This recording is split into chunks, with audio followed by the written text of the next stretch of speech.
أعوذ بالله من الشيطان الرجيم. بسم الله الرحمن الرحيم.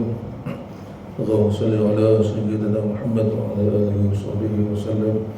اللهم صل على سيدنا محمد وعلى آله وصحبه وسلم. اللهم صل على سيدنا محمد وعلى آله وصحبه وسلم. الحمد لله رب العالمين وبه نستعين والصلاة والسلام على خير الأنام سيدنا محمد صلى الله عليه وسلم وعلى آله والقرابة وصحابة والتابعين تابعين لهم بإحسان إلى يوم الدين. وقال رب اشرح لي صدري ويسر لي أمري واحلل عقدة من لساني يفقهوا قولي. سبحانك لا علم لنا إلا ما علمتنا إنك أنت العليم الحكيم. ولا حول ولا قوة إلا بالله العلي العظيم. ولا حول ولا قوة إلا بالله العلي العظيم. ولا حول ولا قوة إلا بالله العلي العظيم. بسم الله ما شاء الله لا يسوق الخير إلا الله. بسم الله ما شاء الله لا يصرف السوء إلا الله. بسم الله ما شاء الله ما كان من نعمة فمن الله. بسم الله ما شاء الله لا حول ولا قوة إلا بالله العلي العظيم. أما بعد. Alhamdulillah, syukur kita kepada Allah Subhanahu wa taala atas nikmat iman dan Islam, atas nikmat baki umur yang masih ada, atas nikmat lapang masa dan sihat yang Allah bagikan pada kita sebagai modal. Mudah-mudahan dengan modal yang Allah berikan kepada kita ini, kita gunakan dengan sebaik-baik mungkin untuk mengumpul seberapa banyak bekal sebelum kita dijemput oleh Allah Subhanahu wa taala kembali ke hadratnya. Mudah-mudahan sepanjang kehidupan kita ini beribadah kepada Allah, apa juga amal-amal yang kita lakukan, mudah-mudahan diterima di sisi Allah sebagai amal yang soleh, amal yang bermanfaat di dunia maupun di akhirat. Amin ya Allah ya rabbal alamin. Wa qala al-musannifu rahimahullah ta'ala, telah berkata pengarang kitab bagi penawar bagi hati ini, Syekh Abdul Qadir bin Abdul Muttalib Al-Mandiri rahimahullah ta'ala wa nafa'ana Allah bi 'ulumihi. Mudah-mudahan Allah memberi manfaatkan beliau yang mengarang kitabnya, dan lebih-lebih lagi kita yang belajar mentelaah kitabnya, manfaat fi daraini, manfaat di dunia maupun di akhirat. Amin ya Allah ya rabbal alamin. Kita sampai pada muka surat 173. Kita telah selesai membicarakan satu bahagian daripada ilmu tasawuf, iaitu bahagian takhalli, mensucikan, membersihkan daripada segala penyakit hati. Kita dah baca sebelum ni 10 penyakit-penyakit hati itu. Dan kita dah masuk bahagian yang kedua, itu tahalli, menghiasi, mengisi ke dalam kalbu kita, di dalam hati kita ini akan sifat-sifat kepujian, sifat-sifat terpuji. Dan kita dah sampai kepada sifat bab yang kedua. Yang pertama tu taubat. Tak dapat tidak untuk membersihkan hati kita ini, tak dapat tidak mesti melalui jalan taubat kepada Allah. Sebab kita manusia tak sunyi daripada dosa-dosa. Tak ada satu makhluk pun di atas muka bumi ini, manusia terutama, tidak ada satu manusia pun yang boleh mendabik dada yang dia bersih daripada dosa. Tak ada. Sebab Allah sendiri sebut dalam Al-Quran, khalaqal insan khata'. Dalam hadis pun Nabi sebut setiap manusia yang Allah jadikan dalam keadaan berdosa, sunatullah dia ataupun tabiat dia mesti sentiasa jatuh dalam dosa, berbuat dosa. Maka hikmah Allah jadikan manusia itu, hamba dia itu buat sentiasa berdosa, ialah dia nak hamba dia sentiasa berharap, bergantung, meminta kepada dia. Itu hikmah dia. Andai kata kita rasa kita tak ada dosa, kita bersih daripada dosa, maka kita tidak ada sifat pergantungan, sifat hamba itu tidak ada.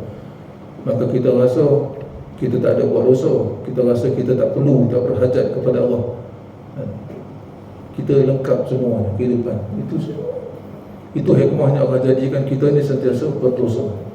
Maka supaya kita nampak diri kita sebagai seorang hamba kepada Allah yang sentiasa bergantung, berharap hanya kepada. Itu hikmah Allah jadikan kita sentiasa berdosa. Jadi kita dah baca bab taubat, dan kita dah baca juga bab yang kedua ni, bab khauf, takut kepada Allah. Kita dah sebut sebelum ni bahawa kalau khauf khauf tu takut umum. Boleh jadi huruf kha wa fa ni, takut ini boleh jadi kita takut kepada Allah pun boleh, kita takut kepada makhluk pun boleh. Huruf kalimah khauf, kha wa fa. Tapi kalau takwa khusus, bila sebut takwa ni khusus takut hanya kepada Allah. Apabila sebut takwa khusus takut hanya kepada Allah. Maka sebab tu para ulama dulu dia kalau baca, dia terjemahkan ya ayyuhallazina amanu taqullah, wahai orang-orang yang beriman, bertakwalah kamu kepada Allah. Orang sekarang sebut takwa. Orang dulu, ulama dulu disebut wahai orang-orang yang beriman, takutlah kamu kepada Allah. Itulah terjemahnya. Natijah, maksudnya hanya orang yang takut kepada Allah saja. Sekarang ni disebut bila takwa, maksudnya menjunjung segala perintah Allah, tinggal apa yang Allah larang, itu disebut takwa. Tapi tak dapat tidak orang yang takut kepada Allah saja yang boleh tinggal. Apa yang Allah larang dia boleh tinggal, apa yang Allah suruh dia boleh buat. Hanya orang takut kepada Allah saja.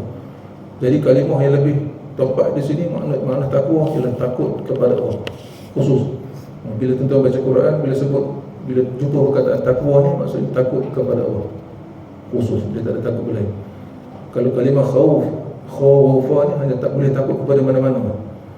Takut pada harimau, takut pada hantu, takut kepada lain-lain. Baik, kita dah sampai masuk kepada bab yang kedua daripada sifat terpuji. Kita dah baca sikit dah itu, sampai pada 173, muka surat 173. Dan ketahui olehmu akan bahawasanya menghasilkan takut itu dengan dua perkara. Jadi cara nak mendapatkan sifat khauf ataupun sifat takwa kepada Allah ni, takut kepada Allah ni, dengan dua cara.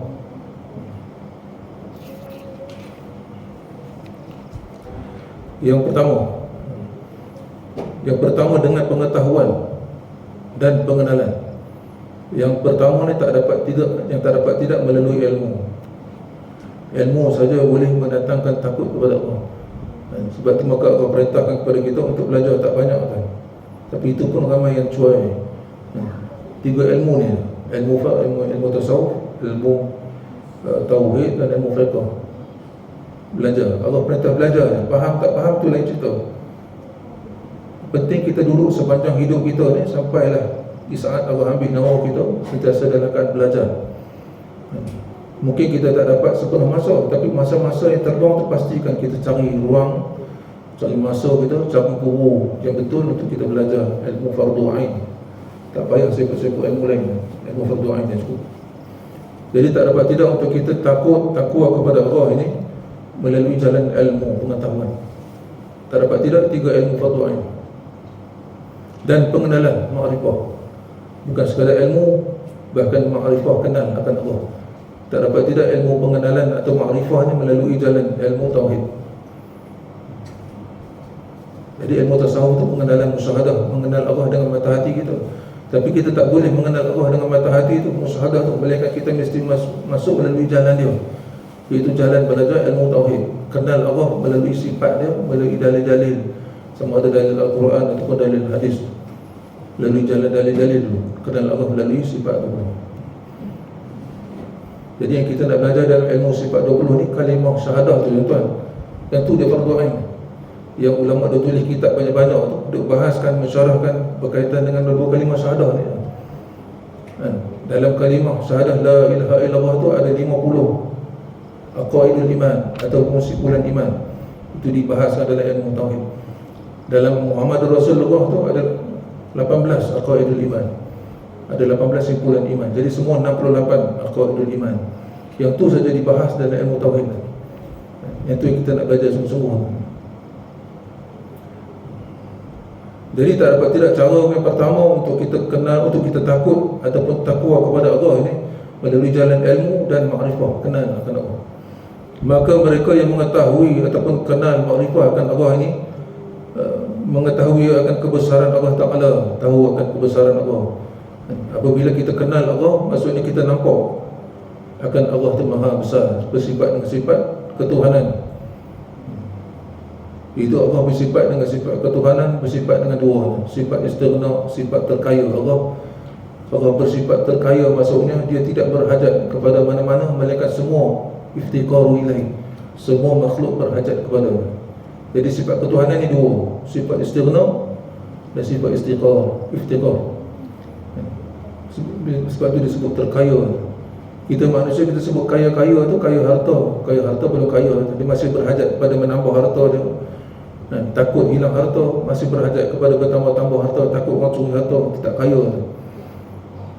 Kaya ni maksudnya dia tidak berhajat kepada mana-mana, apa-apa juga sesuatu dia tidak berhajat, itu disebut kaya. Maka disebut Allah bersifat dengan sifat istighna, terkaya, tak berhajat kepada mana-mana makhluk. Sedangkan makhluk tu berhajat kepadanya. Dibahas dalam iftiqar, sifat iftiqar Allah, semua berhajat, semua makhluk berhajat kepadanya. Dan akan bahawasanya akan menjadikan ia akan syurga. Jadi dengan ilmu pengetahuan dan kita kenal Allah betul-betul ni, maka kita akan dapat nampak akan kebesaran Allah Ta'ala, nampak sifat kaya Allah Ta'ala, nampak kita sebagai hamba hanya berhajat kepada Allah. Dan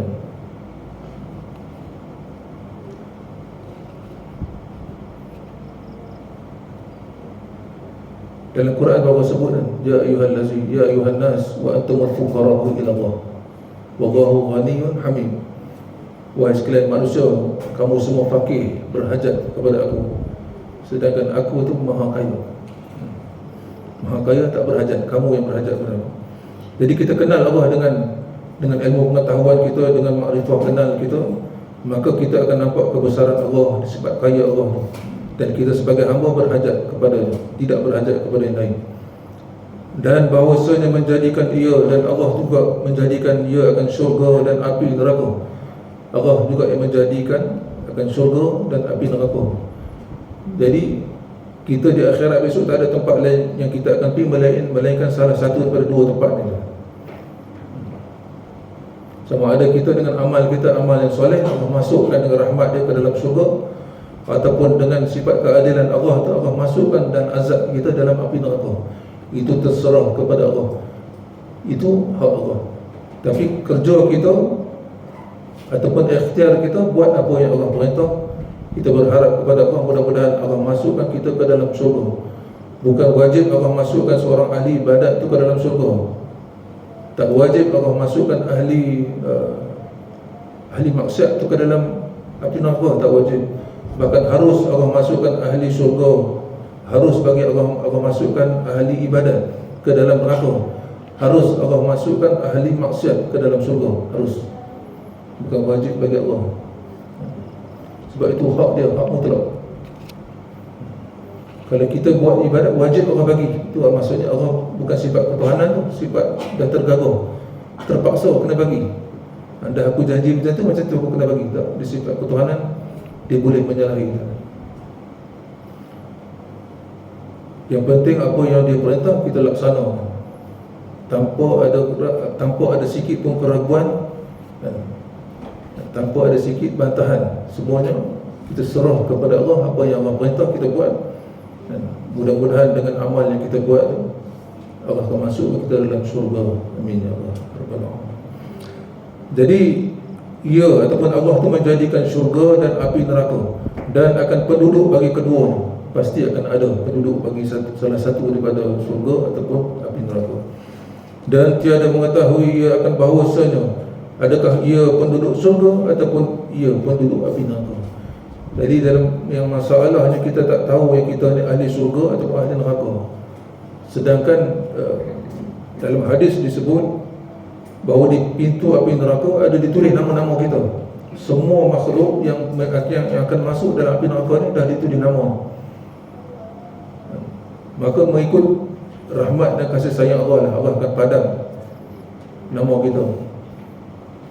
Salah satu dalam hadis Nabi sebut, dalam bulan Ramadan Allah akan padamkan sekian-sekian nama yang namanya ditulis di pintu api neraka. Maka bulan Ramadan ni bulan yang amat besar, yang kita lepas-lepas, jangan kita lepaskan peluang, pandang enteng, pandang remeh.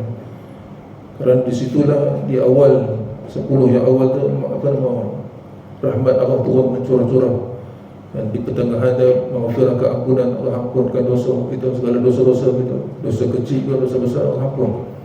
Dan yang terakhir 10 yang terakhir itu menanar hasil daripada awalnya kita bersungguh-sungguh mohon ampun kepada Allah, bertaubat kepada Allah, di hujungnya Allah akan padamkan nama kita, bebaskan kita daripada api neraka.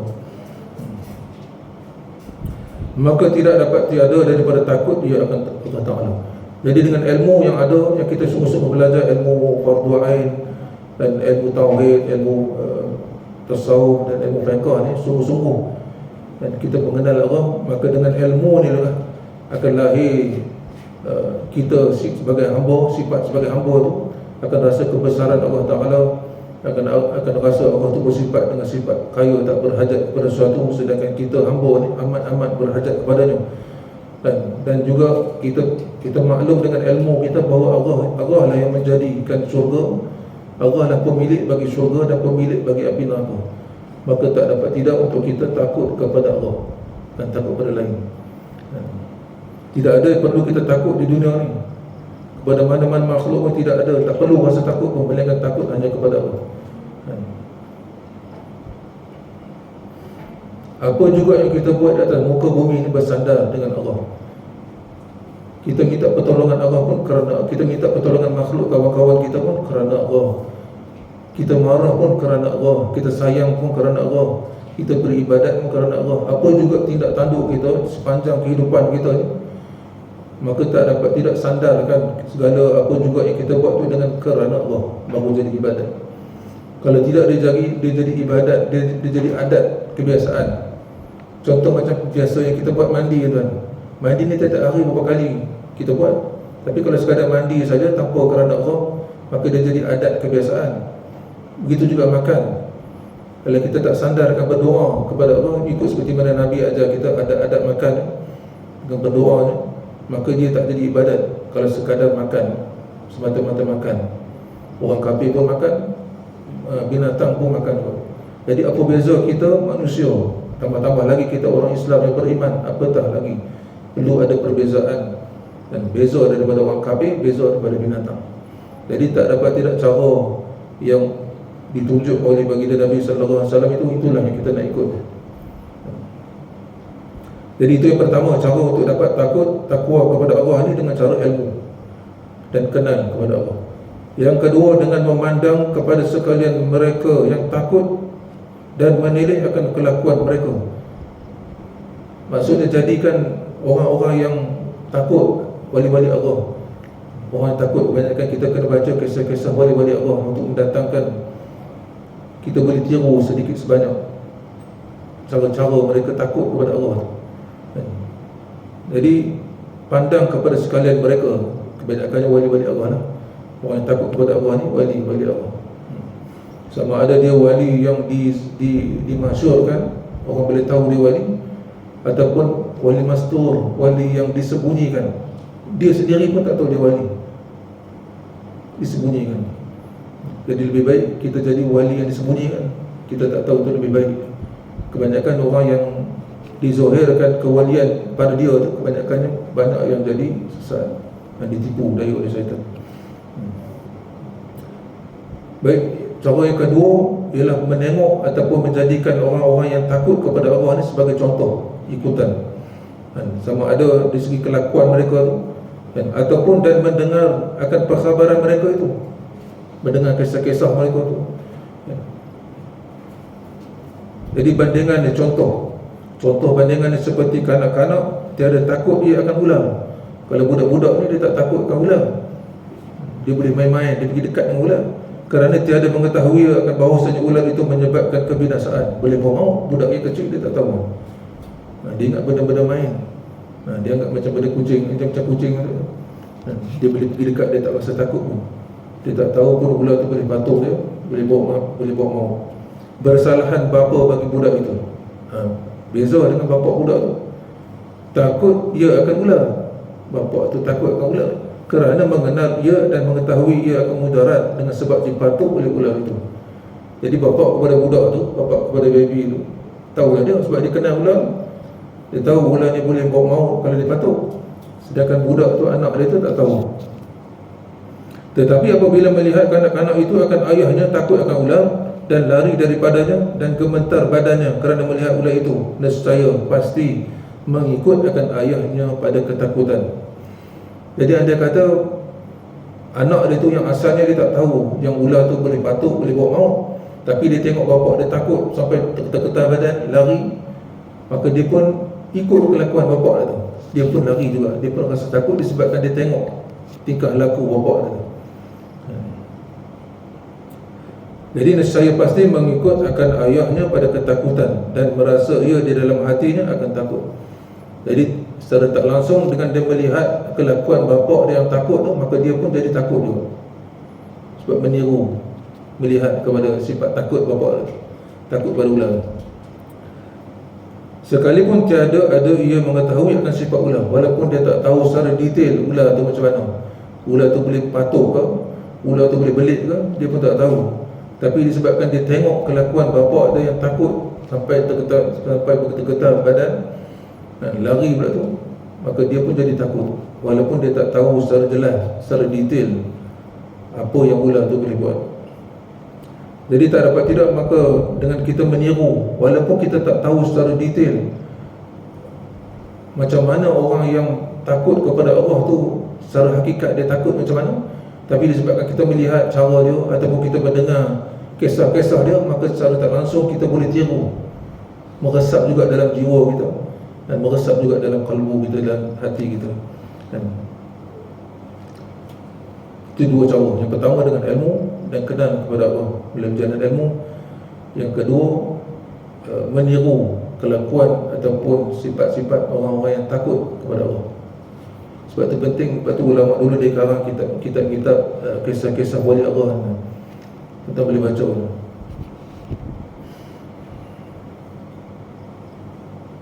Kalau kita tak dapat tiru semua pun, sikit-sikit kita boleh tiru, walaupun tak dapat semua.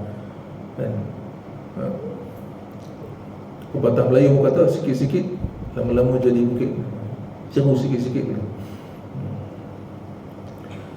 Baik, dan ketahui olehmu bahwasanya takut itu seperti cemeti yang menghalau ia akan hamba kepada tuah akhirat.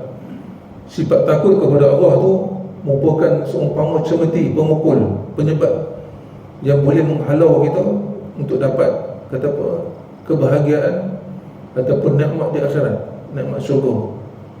Dengan sifat takut, umpama pemukul bagi kita, boleh menghalau kita untuk dapat tuah akhirat. Jadi orang yang dapat sifat khauf, takut kepada Allah ni, ganjaran dia tidak ada lain melainkan hampir kepada Allah darjat dia, dan di akhirat tempat dia tidak ada lain melainkan syurga. Itu sifat orang takut. Dan tiada sayugia ataupun tiada sepatutnya bahawa berlebih-lebihan dia. Walaupun kita kena ada sifat takut kepada Allah ni, tapi tak boleh berlebih-lebih juga, tak boleh over. Sebab itu penting ilmu untuk kita kawal sifat takut. Untuk macam mana nak kaedah kita nak takut kepada Allah tu dibahas oleh ulama, dicerita oleh Nabi secara detail.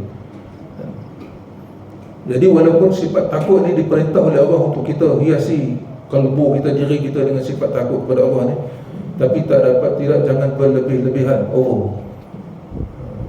Mesti ada cara kaedah ni. Jadi sayugia ni sepatutnya bahawa tiada berlebihan hingga membawa kepada putus asa daripada rahmat Allah Ta'ala. Anda kata kita ada sifat takut yang berlebih-lebih sangat, dah over sangat daripada limit, daripada batasan dia, maka dia akan sampai satu peringkat dia akan putus asa. Tayasu min rahmatillah, putus asa dari rahmat Allah. Asalnya takut, tapi sebabkan melampau tanpa dibantu, tanpa dipandu oleh ilmu ni, maka dia akan jatuh dalam, dia akan dipandu oleh syaitan sampailah pada peringkat putus asa rahmat Allah. Jadi orang contoh putus asa, daripada rahmat Allah ni. Contoh orang takut, kata apa, sampai peringkat putus asa ni.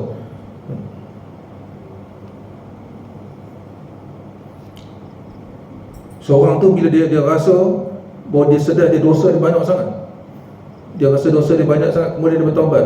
Lepas tu dia buat lagi dosa, lepas tu dia bertaubat, jadi kemudian dia buat lagi, kan?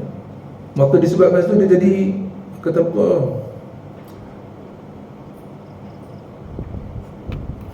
sampai peringkat dia rasa disebabkan tak ada ilmu ni, ini kata apa, takut orang jahil. Dia rasa dia dosa banyak sangat, kemudian dia buat dosa, dia bertaubat, kemudian dia buat dosa lagi, tak sengaja buat dosa lagi, taubat. Jadi sampai satu peringkat dia rasa aku ni dosa banyak sangat dah, Allah pun tak akan ampun dosa aku dah. Itu takut orang jahil. Sedangkan orang yang tahu, kenal Allah ni, maka dia tahu bahawa Allah tu bersifat dengan sifat maha pengampun, rahmat Allah tu maha luas, dan sifat hamba tu sentiasa buat dosa, sama ada sengaja ke tak sengaja ke.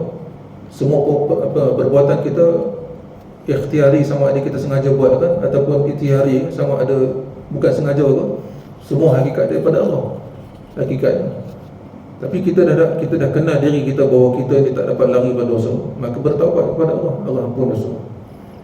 Berapa kali kita buat dosa pun, dalam hadis pun Nabi sebut, kamu datang kepada Allah dengan dosa sebanyak langit, isi langit dan bumi sekalipun, Allah akan datang keampunan seisi langit dan bumi itu.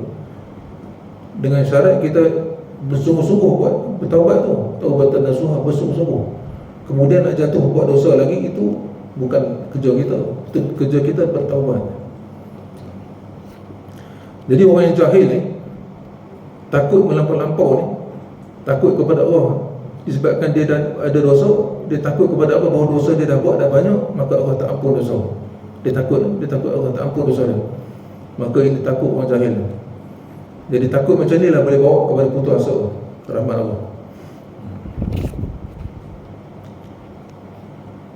Kerana yang demikian itu, putus asa, takut sampai berlebih-lebihan, sampai putus asa pada rahmat Allah tu, demikian itu dicela, dikeji oleh syarak. Bahkan apabila bersangatan takutnya, hendaklah mencampur ia akan dia dengan harap, rojak. Maka dalam hidup kita ni mesti ada dua tu, khauf takut tu, dan rojak ni harap. Dia tak boleh khauf saja, dia mesti imbangkan dengan rojak, harap kepada Allah. Jadi setiap hamba yang beriman tu, mesti kehidupan dia tak boleh lari daripada dua. Dalam kita berbuat ibadat kepada Allah ni, dalam kita menjalani kehidupan kita ni seharian ni, sehinggalah saat Allah ambil nyawa kita, tak lebih, tak boleh lari pada dua ni, khauf dan rojak. Jadi tahu sifat khauf, sifat takut tu diimbangkan dengan rojak, harap kepada Allah. Jadi hendaklah ia mencampur akan dia dengan harap ataupun rojak akan rahmat Allah Ta'ala. Dan sayugia sepatutnya bahawa lebih kuat takut daripada harap selama ada ia mengerjakan dosa. Ada kata kita ni banyak sangat dosa, takut tu kuat, tapi harap tu tetap ada. Cuma takut apa kata apa, kita boleh kita dalam keadaan takut Allah tak ampun dosa kita, tu harapan.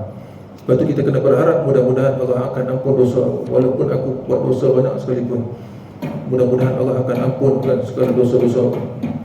Jadi kena ada harap, bukan sekadar takut.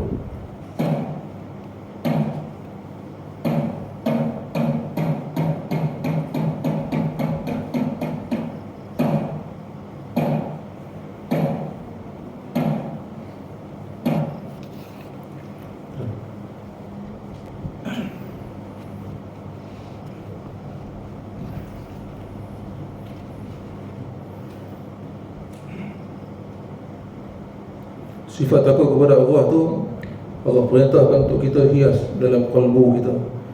Tapi walau bagaimanapun sifat tu tak boleh berlampau-lampau ataupun berlebihan. Dia mesti diimbangi dengan sifat raja. Jadi khauf dan raja. Dalam keadaan kita takut kepada Allah tu, maka harap-harap kepada Allah tu kena ada. Walaupun kita takut kita banyak dosa, kita sentiasa buat dosa, Banyak dosa yang kita buat daripada zaman muda kita sampai dah sekarang, mungkin akan bertambah-tambah lagi selagi mana usia kita masih ada. Mungkin akan bertambah-tambah dosa lagi.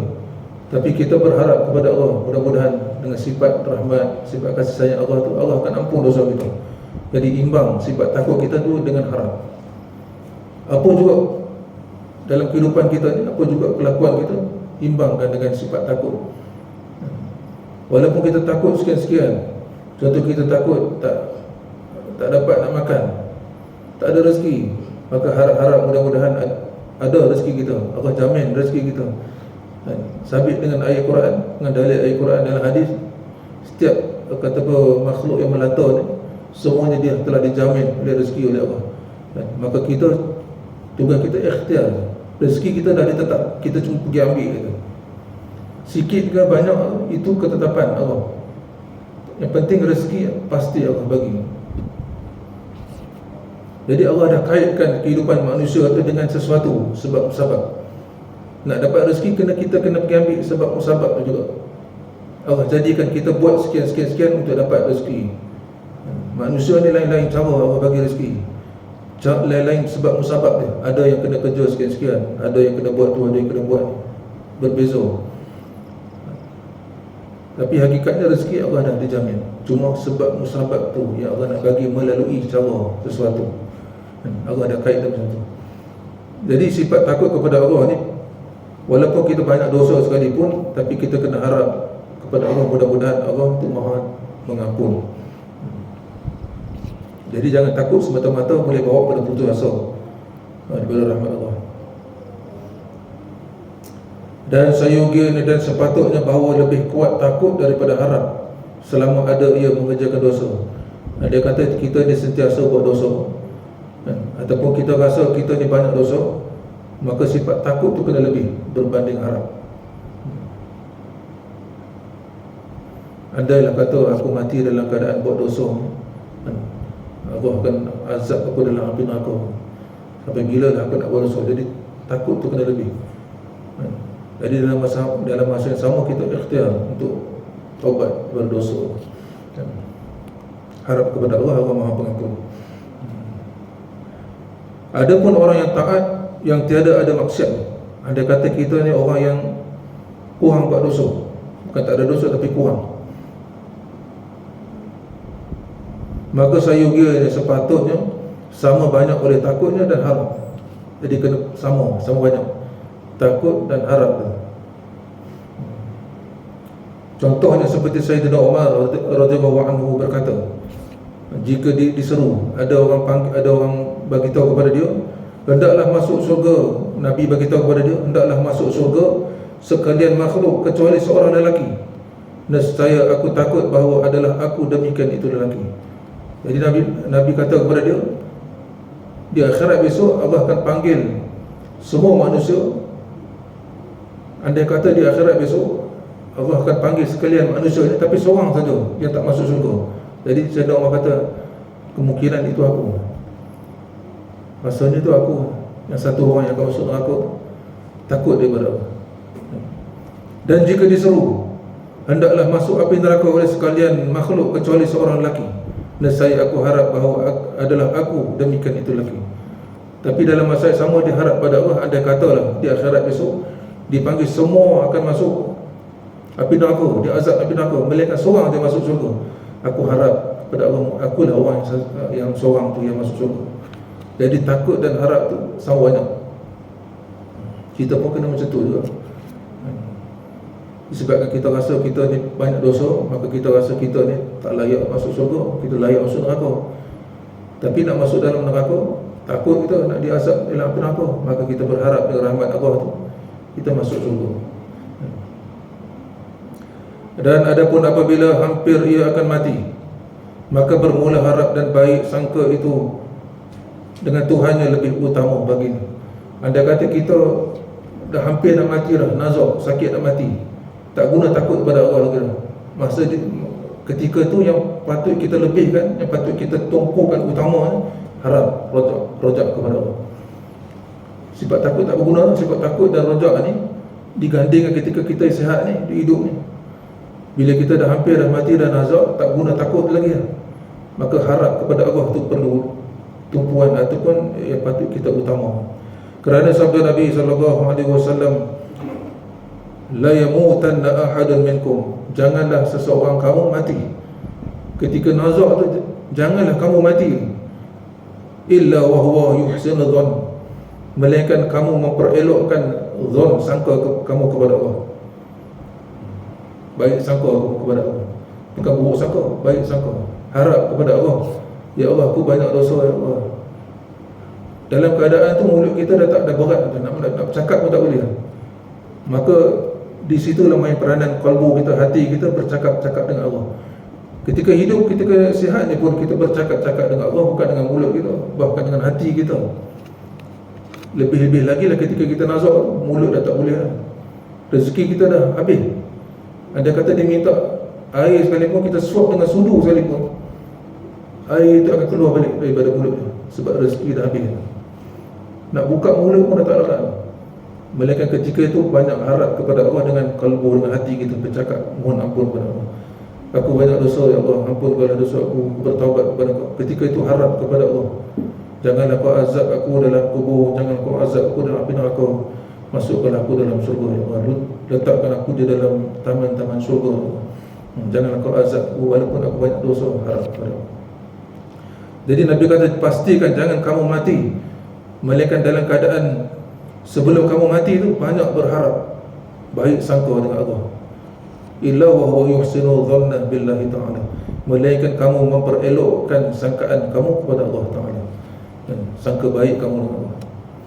Jadi ketika nak nazak tu, sifat takut tak berguna lagi. Sifat takut tu sekarang, khauf dan rajak tu sekarang. Sifat takut dan rajak harap kepada Allah tu sentiasa dalam kehidupan kita, takut kepada Allah dan rajak harap kepada Allah. Tapi ketika nazak, maka sifat harap tu lebih-lebih lagi kita patut utama. Dan bahawasanya harap itu ataupun rajak itu menyalahi ia ataupun berlawanan harap itu, ia akan cita-cita ataupun angan-angan disebut. Jadi sifat cita-cita ataupun angan-angan angan-angan majlis ni, angan-angan ni berlawan dengan sifat harap. Dengan bahawasanya harap itu ataupun rajak itu bergantung hati dengan yang digemarinya pada hasilnya pada masa yang akan datang, serta berusaha ia pada sebab bagi hasilnya. Kalau kita rajak, kita harap ni, kita harapkan sesuatu dan kita akan usaha untuk dapatkan sesuatu. Contoh macam kita nak syurga, kita usaha ikhtiar buat ibadat, apa yang Allah perintah buat, apa yang Allah larang kita tinggal, itu dinama harap. Kalau hanya nak sesuatu tapi tak berikhtiar, itu bukan harap, itu angan-angan. Jadi Tuan Syekh nak bagi tahu kita tu beza antara rajak harap dengan angan-angan ni. Beza dia, rajak ataupun harap ni, kita nak pada sesuatu, kita akan ikhtiar, usaha ikhtiar untuk dapatkan sesuatu itu dia nama harap. Ini yang Allah perintah, harap. Beza dengan angan-angan ataupun cita-cita disebut sini. Seperti contoh, seperti orang yang nak pada sesuatu, dia usaha ikhtiar untuk dapatkan. Seperti mereka yang menajak ia akan sawah dan menanam ia padanya akan padi, maka harap ia akan mendapat padi pada ketika mengetam. Jadi umpama contohnya, seorang yang nak kepada padi, nak kepada beras, dia pun tanam, usaha ikhtiar menanam padi, menanam pokok padi ini, sampailah peringkat dia mengetam padi itu, mengetam padi untuk dapat hasil. Ini orang harap pada beras. Ataupun kita boleh buat contoh macam ni, kita harap, kita ini untuk orang petani lah. Kalau kita bukan petani, kalau kita harap kepada beras, pergi beli, usaha ikhtiar kita pergi beli. Kalau harap orang bagi, walaupun kita ada duit tapi kita harap orang bagi, itu bukan harap, itu angan-angan. Angan-angan, nanti ada orang bagi, duit kita simpan, jimat sikit, itu angan-angan. Jadi orang yang berharap ni, usaha dan ikhtiar untuk dapatkan sesuatu. Dan bahawasanya cita-cita itu bergantung hati dengan yang tersebut, dengan tiada berusaha, maka hasil yang digemari itu seperti mereka. Contoh perbandingan orang yang berharap sesuatu ataupun disebut angan-angan di sini, tapi tak usaha. Seperti mereka yang mencita-cita ataupun berangan-angan ia akan mendapat padi dengan tiada menanam padi, atau mencita-cita ia akan mendapat anak dengan tiada ia berkahwin, kerana perbezaan yang tersebut. Beza orang yang berharap kepada Allah untuk dapat syurga, maka dia usaha ikhtiar dengan amal ibadat, jauh daripada dosa, buat apa yang Allah perintah, banyakkan ibadat, banyak bertaubat, banyak istighfar kepada Allah, mohon ampun. Itu orang nak syurga. Beza dengan orang nak syurga. Aku nak syurga, kalau kita tanya dia nak masuk syurga, no, tapi tak ada usaha ikhtiar. Sama macam orang kafir. Orang kafir tak buat ibadat, tak semayang, tak buat apa, kita pun macam tu juga. Itu angan-angan. Semata-mata dia harap Allah tu Maha Pengampun, Allah tu Maha Penyayang, tapi ibadat apa yang Allah perintah dia tak buat. Angan-angan. Berfirman Allah Subhanahu wa taala, sikit lagi kita habiskan sikit. Innal ladzina amanu wal ladzina hajaru, sesungguhnya orang-orang yang beriman. Hanya orang beriman saja yang boleh taat perintah Allah. Betul, Allah mulakan dengan kalimah orang beriman. Orang yang tak beriman, fasik ke, munafik ke, apatah lagi orang kafir, tak termasuk dalam seruan Allah. Jadi kalau kita nak beriman, taat perintah Allah. Kalau nak masuk dalam seruan Allah, apa juga yang Allah perintah di sini, taat, maka masuklah kita dalam kategori orang beriman. Innal ladzina amanu, sesungguhnya orang-orang yang beriman. Wal ladzina hajaru, iaitu orang-orang yang berhijrah daripada keburukan. Tak ada lagi dah berhijrah pada tempat, sesuatu tempat macam mana Nabi berhijrah daripada tempat daripada Mekah ke Madinah tu. Dan berhijrah di sini maksudnya berhijrah daripada perangai buruk kepada perangai lebih baik, daripada tidak beriman kepada beriman, daripada kurang ibadat kepada banyak ibadat, kepada malas belajar kepada belajar, dan macam-macam lagi. Baik kepada berhijrah daripada buruk kepada kebaikan. Begitu juga anda kata kita duduk di satu kawasan tu tak boleh bantu kita untuk buat ibadat. Situ semua orang jahat apa? Satu kampung contoh. Maka wajib kita berhijrah daripada kampung tu ke kampung orang-orang baik, orang soleh, ahli ibadat. Maka berhijrah. Jadi Allah perintah di sini berhijrah kepada, tak kisah apa betul hijrah pun, pindah tempat ke ataupun pindah perangai ke, maka Allah perintahkan orang beriman berhijrah kepada kehidupan ataupun perangai yang lebih baik. Wajahadu fi sabilillah, dan berjihadlah kamu pada jalan Allah. Sama ada dengan harta benda kamu, dengan diri kamu, dengan harta benda kamu, dengan penat lelah kamu, dengan apa juga usaha ikhtiar, berjihadlah kamu, bersungguh-sungguhlah kamu pada jalan Allah. Ulaika yarjuna rahmatullah, mereka ni orang yang beriman, yang berhijrah, yang berjihad pada jalan Allah. Maka mereka ni orang yang yarjuna rahmatullah, mereka ni amat-amat mengharapkan rahmat Allah, amat-amat mengharapkan Allah ampun dosa-dosa dia, amat-amat harapkan dia boleh masuk surga, amat-amat harapkan dijauhkan pada siksaan kubur, siksaan api neraka. Wallahu ghafurur rahim, sedangkan Allah tu Maha Pengampun lagi Maha Penyayang. Jadi sifat-sifat orang beriman, kita boleh ambil pada ayat ni, sifat-sifat orang beriman itu sentiasa bukan sekadar takut, bahkan harap kepada Allah. Sifat takut mesti diimbang dengan harap. Apa juga perbuatan kita yang kita buat, sama ada amal ibadat kan, kita rasa baik, tapi padahal mungkin dalam kebaikan yang kita buat tu ada yang kita buat dosa dalam tak sedar ke tak sedar. Jadi dalam masa yang sama kita buat ibadat, Allah harap Allah terima amal ibadat kita, terima sebagai amal yang soleh yang diterima di sisi Allah.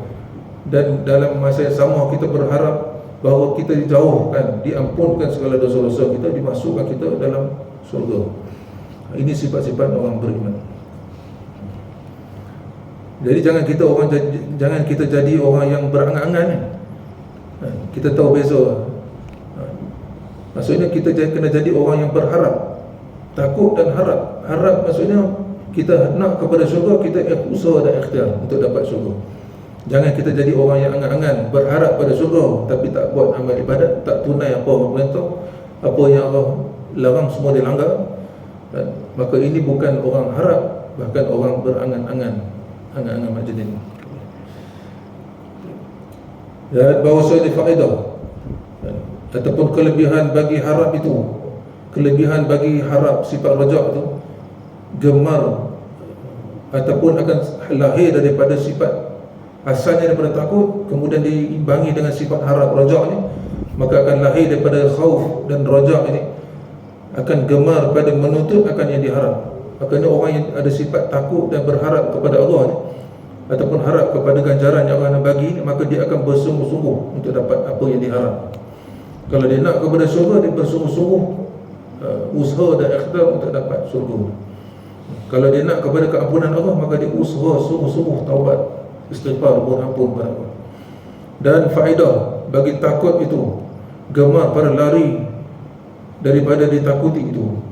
Manakala sifat takut ada kata ada pada kita, maka kita akan takut, kita akan lari daripada apa yang ditakut tu.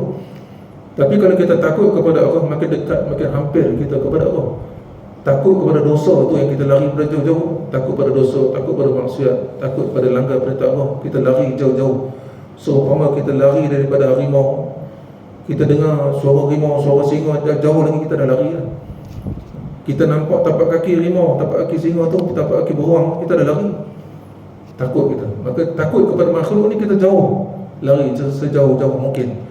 Begitu juga takut kepada dosa maksiat ni, jauh, lari kita sejauh-jauh mungkin daripada kita jatuh dalam dosa dan maksiat. Maka bila kita lari daripada dosa dan maksiat jauh-jauh, maka akan bertambah hampir kita kepada Allah berkat sifat takut. Dan sekurang-kurang pangkat takut itu ialah barang yang menyebabkan dia akan meninggalkan dosa dan akan berpaling daripada dunia. Sekurang-kurang pangkat takut, sekurang-kurang orang yang bersifat takut kepada Allah tu, sekurang-kurangnya dia akan tinggalkan dosa-dosa semampu dia dan lari daripada dunia semampu dia. Itu sekurang-kurang. Maksudnya kalau kita cari dunia pun seumpama, kita akan bicara pada bab yang ketiga, sifat zuhud. Sifat zuhud ni, sekurang-kurang takut tu, maksudnya sifat zuhud tu ada pada dia. Maksudnya dia dah lari daripada dosa semampu dia, dan dia meninggalkan dunia semampu dia. Maksudnya dia mencari dunia sekadar kehidupan dia, sekadar kehidupan untuk hidup, sama ada dia ataupun dia tanggungannya, maka itu dipanggil sifat zuhud. Kerana orang yang mencari sekadar keperluannya untuk diri dia, untuk anak isteri dia, ataupun orang-orang yang di bawah tanggungannya, harta-harta ni tidak akan dihisap oleh Allah. Walaupun contoh kita belanja 10,000 untuk keluarga kita, keperluan, bukan simpan lain, simpan akan dihisap oleh Allah. Yang kita belanjakan untuk keperluan keluarga kita, dan orang di bawah tanggungan kata harta-harta tu tak akan dihisap oleh Allah, walaupun banyak saja kita belanja untuk keperluan.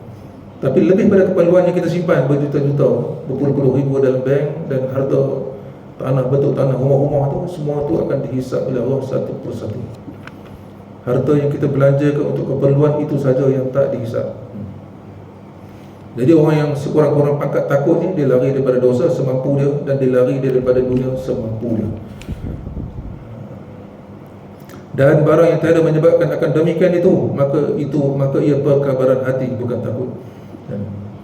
Jadi sesuatu yang kita rasa-rasa kita takut jadi sesuatu, dan maka itu bukan takut tu, itu rasa-rasa kita, ataupun dipanggil lintasan-lintasan, bukan hakikat kejadian. Benda yang patut kita takut daripada dosa, dan takut Allah tak terima amal ibadah kita, takut kita dimumban dalam api neraka, diazab dalam kubur. Itu patut kita takut. Patut kita harap benda-benda yang Allah dah jamin, kita tak perlu takut. Kebanyakan manusia ni dia takut benda-benda yang Allah jamin. Contoh Allah jamin dalam Quran, terang-terang Allah sebut dalam Quran, wa ma min dabbatin fil ardi 'ala Allahi rizquha, dan tidak ada yang melata di atas muka bumi ni melainkan semuanya dijamin rezeki dia. Benda yang Allah jamin yang kita takut. Kita kebanyakan manusia dah takut benda-benda yang Allah jamin, utamanya bab rezeki lah, kita takut kan. Ataupun kehidupan anak-anak kita simpan cari harta berpuluh ribu untuk anak-anak kita, padahal rezeki dia masing-masing dah ada. Sekadar yang kita tinggal tu tak ada masalah, tapi kita memang tetapkan kita mesti cari untuk anak cucu kita, itu salah. Sedangkan kita besok mati, kita yang akan ditanya harta kita daripada mana kita datang, daripada mana kita ambil harta tu, ke mana kita belanja, kita akan ditanya. Sedangkan anak-anak cucu kita syok-syok makan harta kita. Tambah-tambah dia tahu kita banyak harta, tak sabar dia tunggu kita mati kan. Mati je kita, dia faraid habis harta. Dia buat tu, dia buat ni, enjoy harta kita. Sedangkan kita akan ditanya satu persatu. Jadi tu orang cerdik kan. Orang yang bijak, dia hanya cari keperluan dia, simpan kadar-kadar untuk kecemasan. Anda kata kita tak sempat belanja pun, dia ambil oleh anak isteri kita, orang kita, tu tak masalah. Jangan kita memang tentukan kita akan cari ni, lebih-lebih ni untuk anak isteri, anak cucu kita. Sedangkan benda tu dah dijamin. Nescaya. Jadi bahkan bermula takut itu apabila sempurna ia, nescaya pasti menyebabkan ia akan zuhud daripada dunia. Jadi anda kata sempurna, betul takut dia kepada, cara dia takut kepada Allah tu dan cara harap dia kepada Allah tu bukan angan-angan. Takut pula jangan takut berlebih-lebihan sampai putus asa pada rahmat Allah. Kita dah sebut cara-cara tadi, cara untuk takut dan cara untuk harap. Jangan kita jadi, kita kata harap tapi kita sebenarnya angan-angan. Jangan. Harap ni ialah kita nak sesuatu, kita usaha untuk dapat sesuatu. Kalau angan-angan kita nak pada sesuatu, kita tak usaha langsung buat ala kadar. Itu bukan usaha, itu angan-angan. Jadi bila kalau dah sempurna takut kita tu, cara takut kita dan cara harap kita kepada Allah tu, nescaya pasti menyebabkan dia akan zuhud daripada dunia. Pasti dia akan lahir daripada sifat takut dan harap ni, maka akan lahir satu lagi sifat zuhud. Sifat zuhud ni maksudnya ambil dunia tu sekadar keperluan, sekadar hajat untuk diri dia dan juga anak isteri dan juga di bawah tanggungannya. Harta tu hanya di genggaman, tak sampai kepada hati dia, itu zuhud. Maksudnya berapa banyak harta sekalipun di genggamannya, tak sampai kepada qalbu, pada hati dia. Kalau harta dah sampai kepada hati, maka dia akan jadi cinta. Bila cinta, dia tak akan takut, dia akan jadi hamba kepada tuan, kepada harta.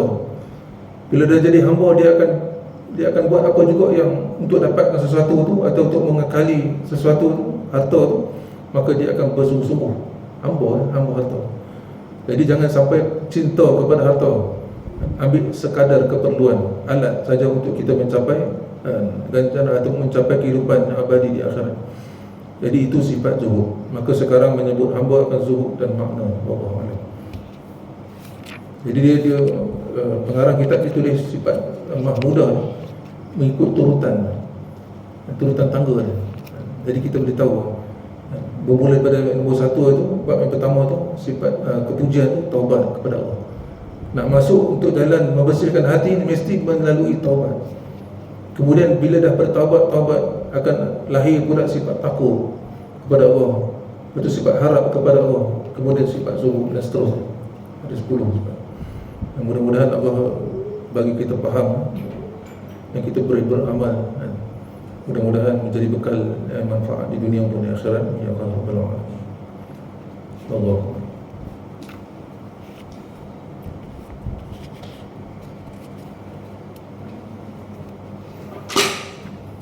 Antara doa yang kita amalan para ulama yang saya baca di hujung doa tu, ya amanal khaifin. Saya bagi kat Abang Wira bila minta Abang Wira, ya amanal khaifin, wahai Tuhan yang memberi keamanan, keselamatan daripada takut. Aminna mimma nakhaf, amankan aku, selamatkan aku daripada apa yang aku takut. Apa yang aku takut, yang kita takut ni apa? Takut hal kehidupan dunia yang kita takut tu Allah akan selesai. Begitu juga hal-hal akhirat, dia azab dalam kubur, dia azab dalam api neraka, masuk dalam api neraka tu yang benar-benar kita takut, Allah akan selamatkan kita. Minta kepada Allah, minta kepada Allah supaya dia jatuh, dijauhkan pada apa benda kita takut. Ya amanal khaifin, wahai Tuhan yang mengamankan, menselamatkan daripada apa yang kita takut tu. Salimna mimma nakhaf, selamatkan aku, sejahterakan aku daripada apa yang aku takut. Ya amanal khaifin, wahai Tuhan yang mengamankan daripada ketakutan. Najinna mimma nakhaf, selamatkan aku daripada apa yang aku takut. Jadi amalan ulama tak ada hadis sana, tapi itu amalan para ulama. Dan mudah-mudahan dengan amalan itu kita Allah jauhkan daripada apa juga yang kita takutkan. Allah Alam. Tanya. Dah tanya. Bab khauf. Faham? Allahu Alam. Auzubillahi minasyaitonir rajim. Bismillahirrahmanirrahim. Alhamdulillahirabbil alamin. Wassalatu wassalamu ala asyrafil anbiya'i wal mursalin wa ala alihi wa sahbihi ajma'in. Allahumma salli ala sayyidina Muhammad wa ala alihi sayyidina Muhammad. Allahumma ihfazna bil Islam qa'iman, Allahumma ihfazna bil Islam qa'idan, Allahumma ihfazna bil Islam raqidan wa la tusmit bi aduwan wa la hasidan. Allahumma rzuqna fahman nabiy wa hifdzal mursalin wa ilhamil malaikatil muqarrabin wa afiyati bi rahmatika ya arhamar rahimin. اللهم فقهنا في الدين وعلمنا تأويل يا الله. اللهم فقهنا في الدين وعلمنا تأويل الرحمن.